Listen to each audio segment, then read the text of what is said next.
Caros alunos, iniciamos a aula número 3, referente aos crimes tributários da disciplina Direito Tributário 2 da Univale, agora no sistema ensino à distância, como previsto pelas normas da universidade. Então, nós tínhamos falado dos crimes do artigo 1º da Lei 8.137, que trata dos crimes de ordem material. Agora vamos passar a tratar e apresentar os tipos penais do artigo 2º, que são os crimes de ordem formal ou de mera conduta, ou seja, o agente que pratica o crime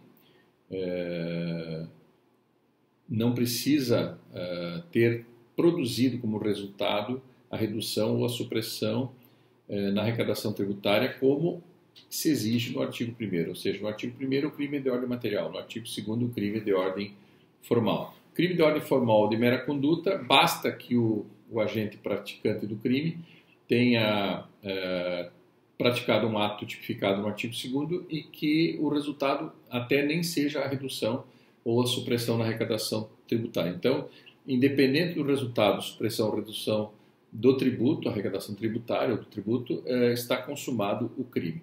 Nós temos então no inciso 1 a seguinte tipificação criminal do artigo 2º. Inciso 1, fazer declaração falsa ou omitir declaração sobre rendas, bens ou fatos, ou empregar outra fraude para eximir-se total ou parcialmente do pagamento do tributo. Ou seja, a pessoa faz uma declaração falsa à Receita Federal e, independente dela ter isenção, imunidade, o crime já estará tipificado.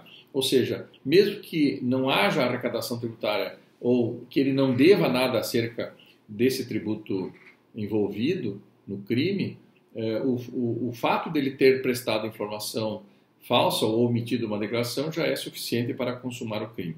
Vejam que os crimes do artigo 2º, a pena ou a sanção é de 6 meses, é detenção de 6 meses a 2 anos. E as penas do artigo 1º, que o resultado é supressão ou redução do tributo, as penas são maiores. É reclusão, e não detenção, é reclusão de 2 a 5 anos mais multa. No caso do artigo 2º, que são crimes de mera conduta, a pena ou a sanção é detenção de 6 meses a 2 anos, que possibilita até um acordo judicial e a substituição da pena por outras formas de cumprimento. Então, veja, o fato de eximir-se, né, ou a busca de uma situação para se eximir do pagamento do tributo já é suficiente para caracterizar o crime do artigo 2º, inciso 1, como tipo penal de mera conduta. O inciso 2 é o chamado de apropriação indébita, né, comumente pela doutrina. Diz o inciso 2, deixar de recolher no prazo legal, veja, um atraso no recolhimento em relação ao prazo, valor de tributo ou de contribuição social é um tributo, está escrito de forma equivocada, mas dá para entender, descontado ou cobrado na qualidade de sujeito passivo da obrigação e que deveria recolher aos cofres públicos. Ou seja, exemplo desse crime, a pessoa tem um funcionário, desconta o valor do INSS, o valor da previdência desse funcionário e não repassa no prazo legal para o Instituto Nacional de Seguro Social, que é o INSS. Então, nesse caso, a conduta de ter retido o valor do salário daquele funcionário, daquele empregado, e não ter repassado no prazo, né, o fato de ter repassado fora do prazo, já configura uma conduta criminosa prevista no inciso 2. Esse crime está tipificado como sendo crime de ordem formal também. E se a pessoa deixar de pagar, bom, aí ele teria que estar classificado como crime de ordem material. Mas no caso aqui está no inciso 2. No inciso 3 do artigo 2º é uma outra situação. Exigir pagar ou receber para si ou para o contribuinte beneficiário qualquer percentagem sobre parcela dedutível ou deduzida de imposto ou de contribuição como incentivo fiscal. Ou seja, uma empresa recebe um incentivo fiscal para fomentar o esporte, por exemplo, e deixa de aplicar no esporte esse incentivo fiscal. Ele não ficou devendo para o Estado, ele só não repassou aquele valor, ou seja, ele ficou para si e não repassou para quem deveria repassar o valor do incentivo fiscal. Ou deixou de pagar um valor em função do incentivo previsto em lei mas não deu destinação apropriada. É um crime também de mera conduta, embora não tenha trazido prejuízo, porque a lei previa que ele não deveria pagar aquele tributo em função daquele aporte ser destinado a alguma atividade específica. O inciso 4 do artigo 2º, deixar de aplicar ou aplicar em desacordo com o estatuído incentivo fiscal ou parcela do imposto liberado. Então, é praticamente a mesma situação, tanto do 3 quanto do 4, né, inciso 3 ou inciso 4, deixar de aplicar ou não aplicar de forma devida aquele incentivo fiscal recebido em função de previsão legal. Vamos voltar aqui para o 3, exigir ou pagar. Bom, inciso 3, eu exijo de um atleta, por exemplo, parte do valor que eu vou repassar para ele em função do incentivo fiscal. Eu tenho um incentivo fiscal de ICMS para fomentar o esporte. E eu peço para o atleta me favorecer eu exijo para receber uma parte desse incentivo, ou seja, eu, ao invés de passar 100% para o atleta, eu fico uma parte disso. Isso é o inciso 3. No inciso 4, eu deixo de entregar para o atleta, no caso desse exemplo específico, parte o incentivo fiscal. Então, no inciso 3, eu fico para mim, cometo o crime para me beneficiar. No inciso 4, eu deixo de repassar para quem dê direito, né, o valor que eu deixei de pagar de tributos sob a forma de incentivo fiscal, ou mesmo parcelas desse incentivo fiscal. E o inciso 5, utilizar ou divulgar programas de processamento de dados que permitam ao sujeito passivo da obrigação, ou seja, aquele que deva pagar o tributo efetivamente, possuir informação contábil diversa daquela que por lei é fornecida à Fazenda. Ou seja, eu tenho um programa de computador que eu alimento com o valor das vendas que eu faço, só que o programa distorce esse valor. Eu declaro que vendi 100 mil e o programa internamente transforma essa declaração de 100 mil em 50 mil. Eu vou recolher, no caso prático, o valor de ICMS sobre 50 mil quando deveria recolher sobre 100 mil. Então, esses programas de informação, hoje, programas eletrônicos, são comuns, são hoje todos eles necessários, obrigatórios, mas existe possibilidade de burlar, e isso é considerado um crime de mera conduta. Ou seja, o fato de eu produzir um programa para burlar a legislação, independente disso ter acontecido efetivamente, ou não ter arrecadado, esse agente não ter arrecadado o valor certo, o fato de ter esse programa já dentro, instalado nas suas dependências, já é considerado crime de mera conduta e que é possível da aplicação da pena. A sanção prevista para esses crimes de mera conduta, que em tese não trazem prejuízo ao erário, são menores e prevê a legislação 6 meses a 2 anos mais multa calculada de acordo com o Código Penal. Tanto as multas do artigo 1º quanto as multas do artigo 2º são aplicadas de acordo com o Código Penal. Vejam a diferença entre os crimes do artigo 1º, que são crimes de ordem material, trazem prejuízo e precisa haver prova de que houve prejuízo na arrecadação, e os crimes do artigo 2º, que não há necessidade de que o Estado comprove prejuízo para que haja denúncia por parte do Ministério Público do crime praticado no artigo tipificado e classificado no artigo 2º. Os servidores públicos têm um tratamento diferenciado, é o artigo 3º desta lei 8.137 de 90, que é importante ressaltar.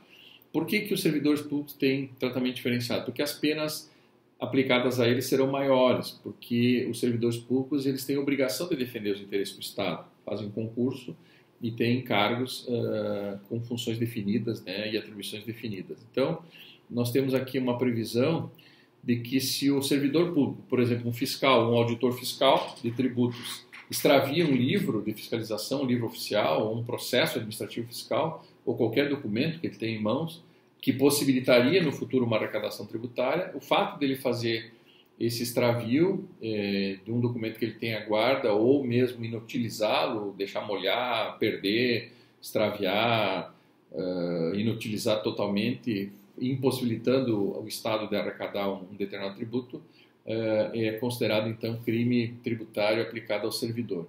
Outra situação, que é o inciso 2 do artigo 3º, que é o servidor que exige para si, né, vantagens pelo exercício da sua função. O fiscal que vai até a empresa e diz, olha, eu deixo de fiscalizar corretamente a tua empresa para que tu possa cometer um crime tributário e pagar menos, mas tu me beneficia com alguma vantagem financeira.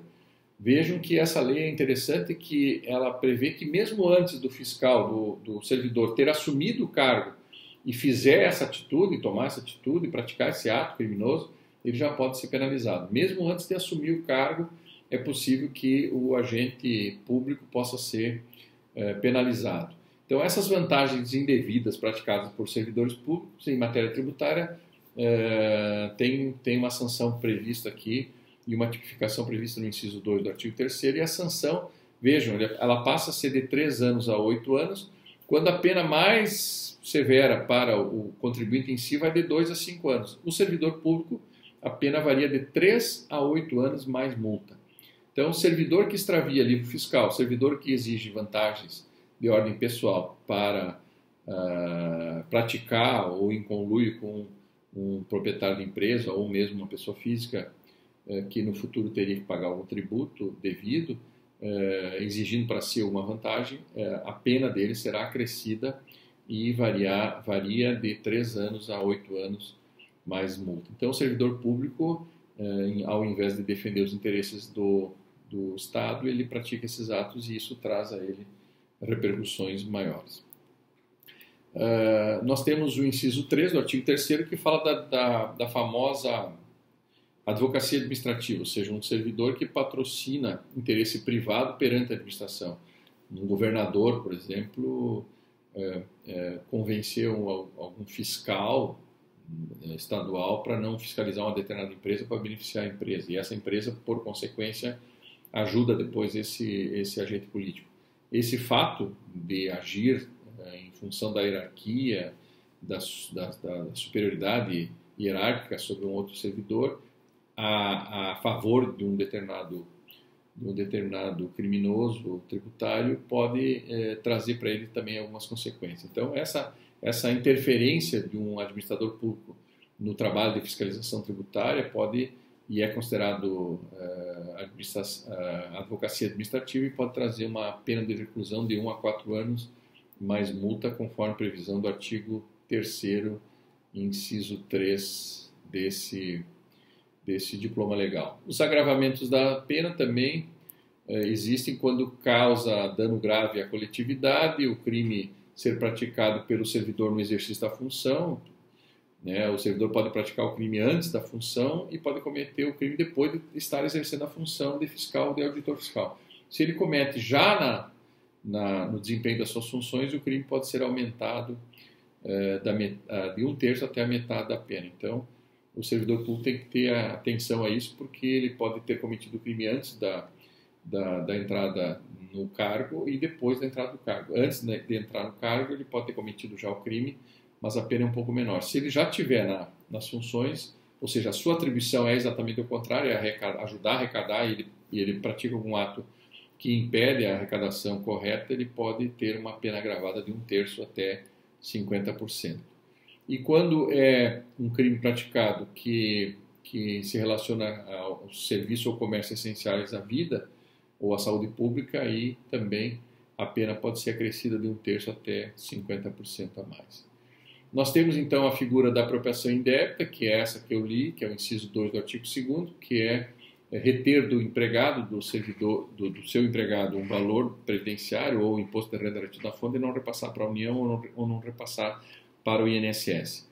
Então, a questão ligada a isso, né, da apropriação indébita, já tinha previsão na Lei 4.357 de 64, e agora voltou a ser prevista na Lei de 90, deixar de recolher no prazo legal valor descontado de um empregado. E com isso nós concluímos então essa aula número 3, que tratou dos crimes de mera conduta e também dos crimes praticados por servidores. Na aula número 4, nós vamos tratar então das diferenças entre ilícitos penais, ilícitos administrativos, ilícitos praticados que produzem sanções políticas e etc. Legal? Um abraço.